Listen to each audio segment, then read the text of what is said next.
সম্মানিত দর্শক, মৎস্য উদ্যোক্তা ও মাছ চাষী বন্ধুগণ, আসসালামু আলাইকুম। আশা করি আপনারা সকলেই ভালো আছেন, সুস্থ আছেন। আপনাদের সকলকে স্বাগতম জানাচ্ছি রনি মৎস্য নার্সারির নতুন আরও একটি ভিডিওতে। শখের বশে বাসা কিংবা অফিসে অ্যাকোরিয়াম মাছ রাখা মানুষের বেশ পুরনো স্বভাব, যা এখন হরহামেশাই দেখা যাচ্ছে। একটা সময় পর্যন্ত এই ধরনের অ্যাকোরিয়াম বা রঙিন মাছ শতভাগই অন্য দেশ থেকে আমদানি করতে হতো।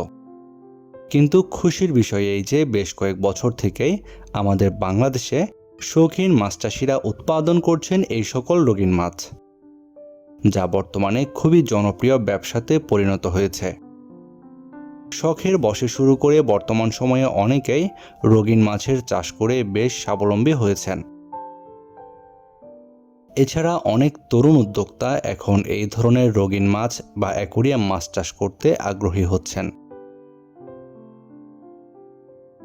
এই রঙিন মাছ চাষ করার জন্য ছোট অথবা মাঝারি সাইজের যে কোনো ধরনের পুকুর নির্বাচন করা যেতে পারে। এই মাছগুলোকে আপনারা খুব সহজে ব্রিড করিয়ে বাচ্চা উৎপাদন করতে পারবেন। আপনারা সকলেই জানেন, এই ধরনের রঙিন মাছ চাষ করে এই মাছের পোনা বা এই মাছ বিক্রির জন্য তেমন একটা পরিশ্রম করতে হয় না। ক্রেতা বাড়িতে এসেও এই ধরনের মাছ ক্রয় করে নিয়ে যায়। আমাদের ভিডিওর স্ক্রিনে যে মাছগুলো আপনারা আজকে দেখছেন, এগুলো পিস হিসেবে বিক্রয় করা হয়ে থাকে। এই মাছগুলোর দাম এর সাইজ এবং কালারের উপর নির্ভর হয়ে থাকে। বর্তমান সময়ে সারা দেশ থেকে যে সকল মৎস্য উদ্যোক্তা ভাইয়েরা এই ধরনের রঙিন মাছের ব্রুড নিতে চাচ্ছেন, তারা আমাদের আজকের ব্রুডগুলো সংগ্রহ করতে পারেন। এছাড়াও আমাদের কাছে ব্রুডের পাশাপাশি রয়েছে রঙিন মাছের পোনা। আপনারা চাইলে বিভিন্ন ধরনের কই কার্প বা রঙিন মাছের পোনাও সংগ্রহ করতে পারবেন। আপনারা যে সকল মৎস্য উদ্যোক্তা ভাইরা এই ধরনের রঙিন মাছের ব্রুড বা পোনা নিতে চান, আমাদের ভিডিওর স্ক্রিনে দেওয়া নাম্বারে যোগাযোগ করুন।